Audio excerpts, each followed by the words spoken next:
Banking पे ही एक view point आपसे लेना चाहता हूँ। आज ऑल टाइम हाई लगेगा सर बैंक निफ्टी का, और ये 3 महीने के बाद लग रहा है।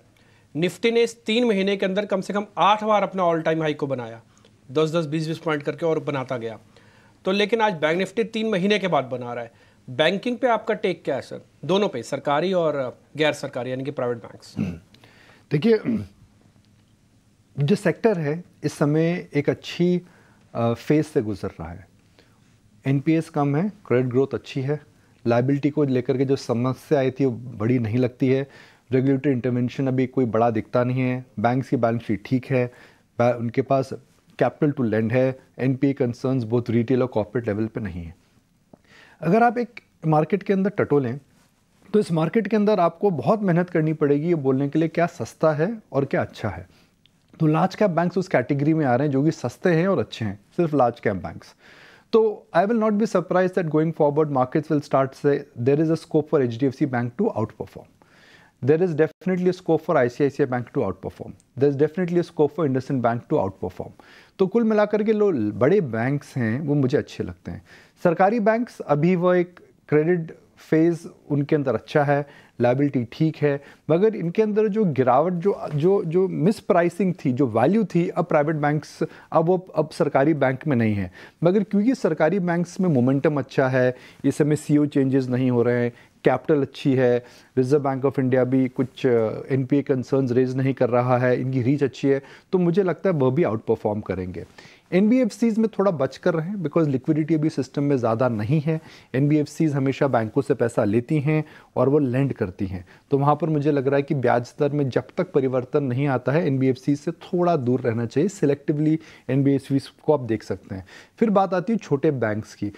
मेरा हमेशा मानना है कि जब लार्ज कैप बैंक सस्ते हैं तो आप छोटी की तरफ क्यों जाओ, because the right to win in the banking sector हमने हमेशा देखा लार्ज कैप बैंक में। डिम्पी जी, जब हम छोटे थे हिंदुस्तान का सबसे बड़ा बैंक था एसबीआई। आज भी अगर हम एचडीएफसी बैंक और एचडीएफसी बैंक के वेले को हटा दे तो अभी भी स्टेट बैंक ऑफ इंडिया है।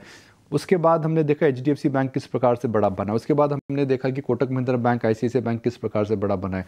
कोई भी बैंक छोटे से बड़ा और बड़े से बहुत बड़ा नहीं हुआ है।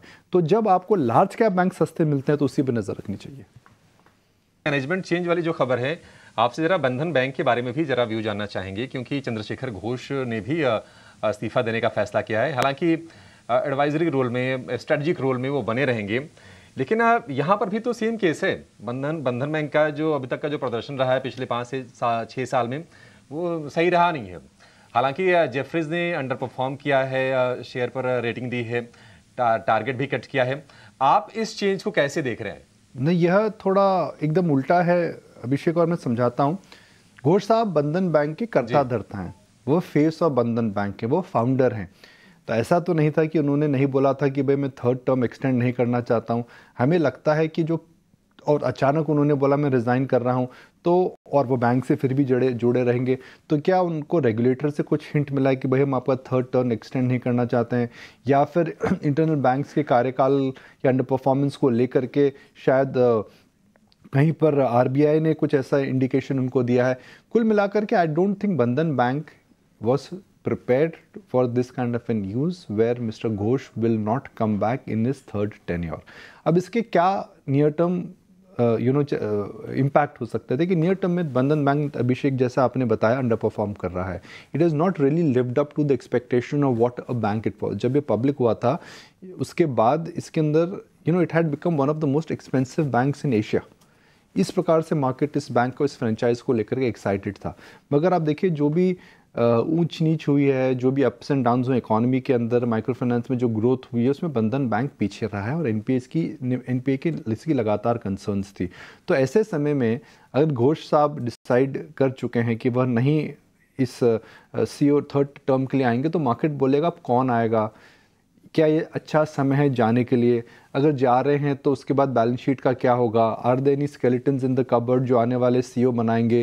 क्या एक इंटरनल कैंडिडेट आएगा, एक्सटर्नल कैंडिडेट आएगा? इन चीज़ों की वजह से नियर टर्म में अभिषेक एक असमंजस में शेयर होल्डर आ जाता है।